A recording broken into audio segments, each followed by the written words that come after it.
Welcome back to the channel, Upcyclers. We've got some really exciting stuff today.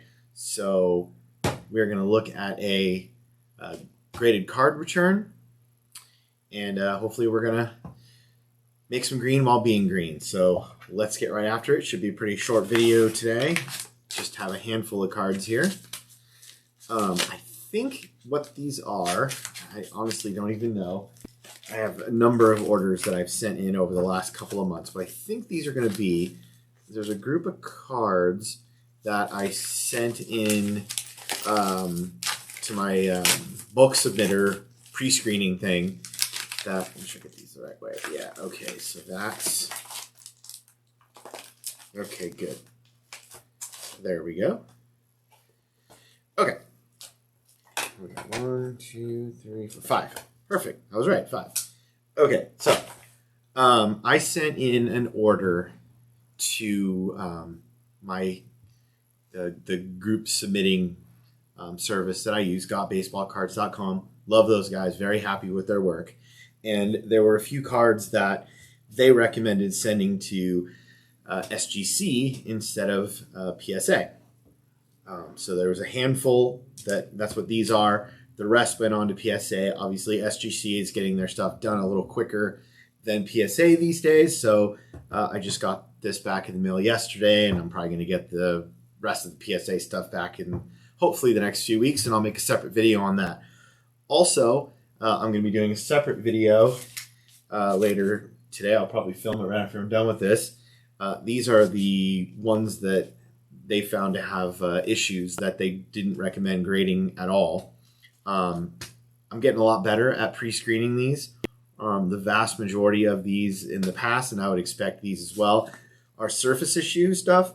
Surface issue stuff is just really hard to see. You know, I've got this nice light over here, just off camera. I've got, you know, a magnifying loop. You know, I've got good eyes, but, you know, little scratches, especially on things like X fractures and stuff, it's just hard to see.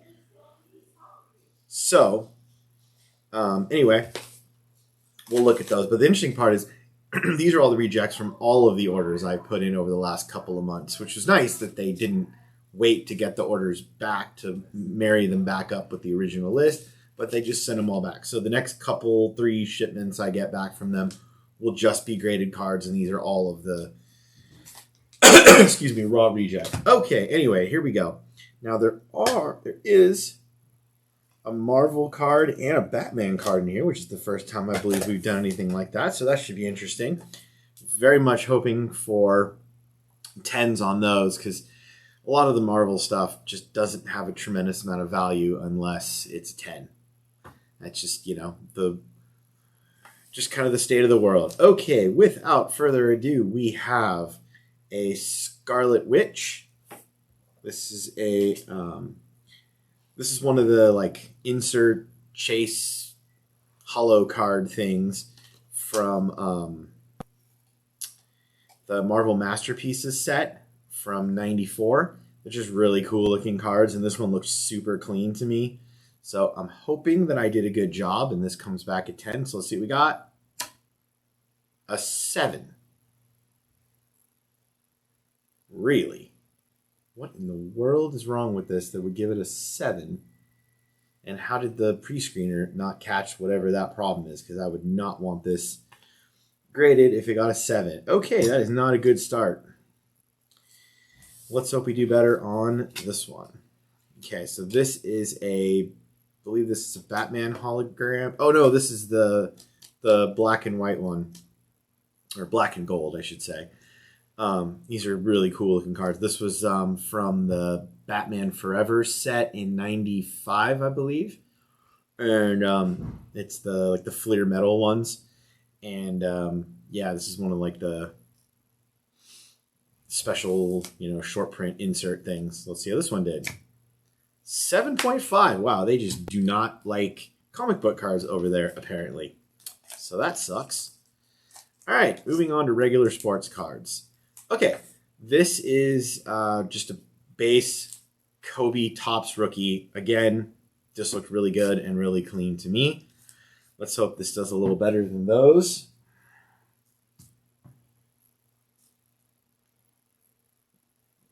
focus the camera. There we go. And 8.5. Well, that's disappointing as well. Okay. That's probably not worth much more, if any more, than base.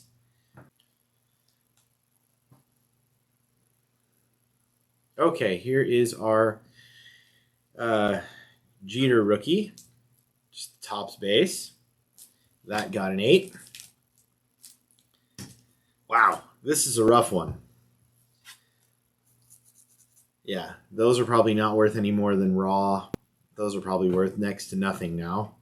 Definitely not getting my grading fees back on these, but you know what? You win some, you lose some. It's part of the hobby. It's part of the fun. Here's an 89 Upper Deck Griffey. Now, I do have... while this was out of grading, I did pick this up. So we will see. Now, the one that's cool about this SGC one is, I would definitely consider a PC card. This I actually pulled out of a pack back in 1989, and I've kept it along with my stuff for all these years. So I finally went and get it graded. So judging by how this is gone, the particular grader that looked at my stuff, this is probably at best an 8, a 5.5. Wow.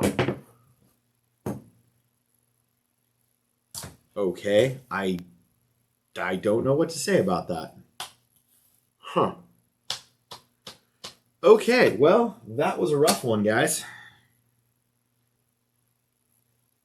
Get the camera pointed better. There we go. So, yeah. I just took $25 a card, $125, and pretty much lit it on fire. So sweet. All right. Anyway, hope this was educational for you.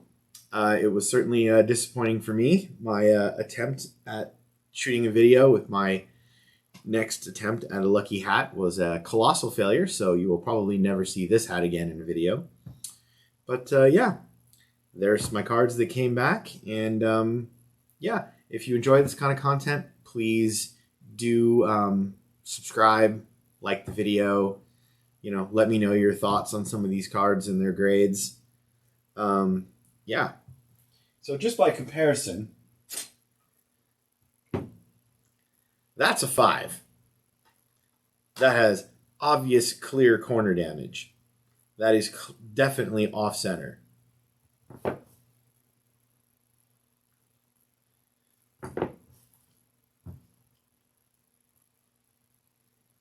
Not quite sure how this one would get that. That is very, very surprising. Anyway, well, I took a few minutes to collect myself and think about this and switch to a different hat. Hopefully this is a little luckier because I do have one more thing to look at here. This is a PC item that came back from BGS because they're the only ones that I'm aware of, the major graders, that will handle odd-shaped ones. This is actually like a booklet, you know, the kind of cards that open up.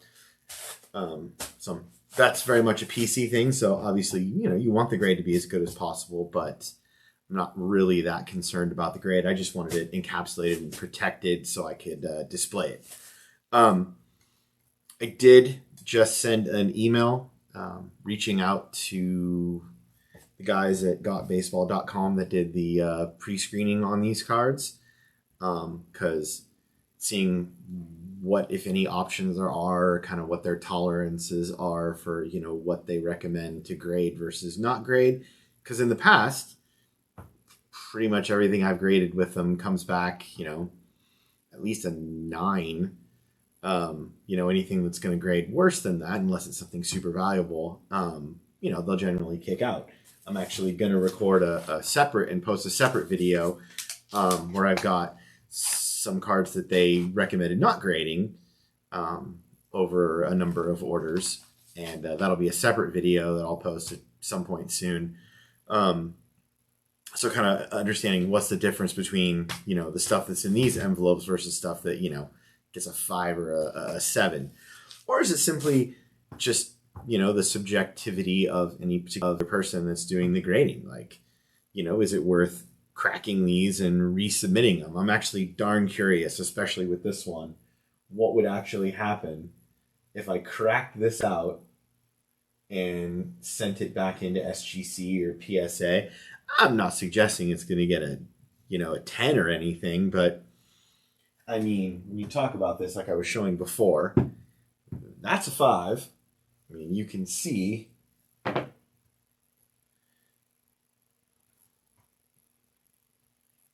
the corners. I mean, this is an old card that has some damage on it. This is a 5. This, on the other hand, is a PSA 10 of the same Griffey card.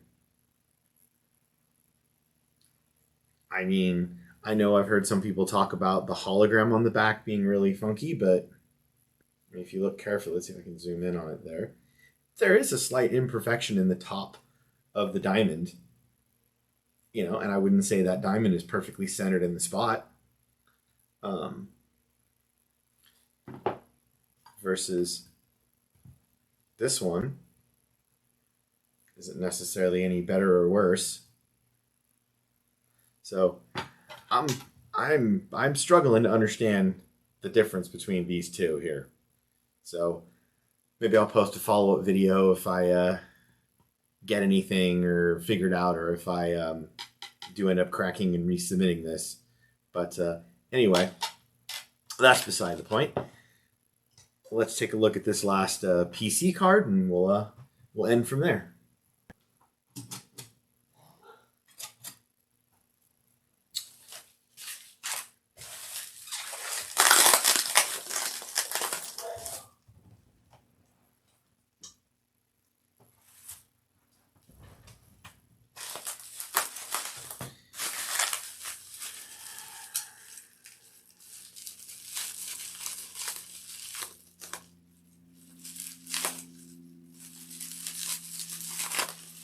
Certainly well sealed.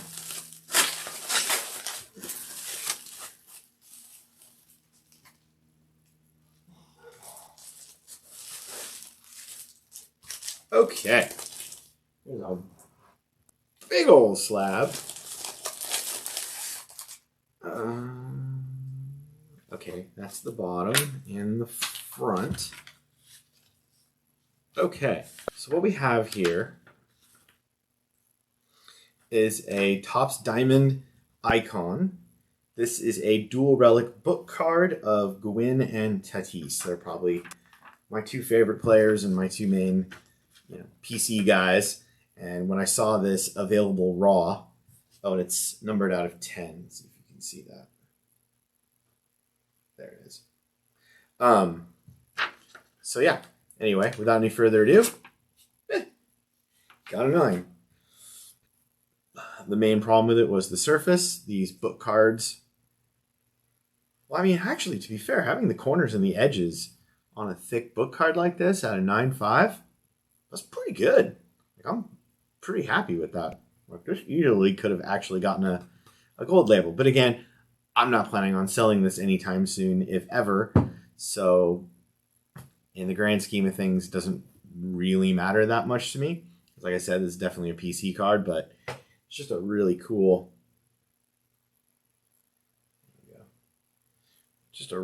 card. Anyway, thank you very much for your time. Hope you enjoyed the video, and have a great day. Take care.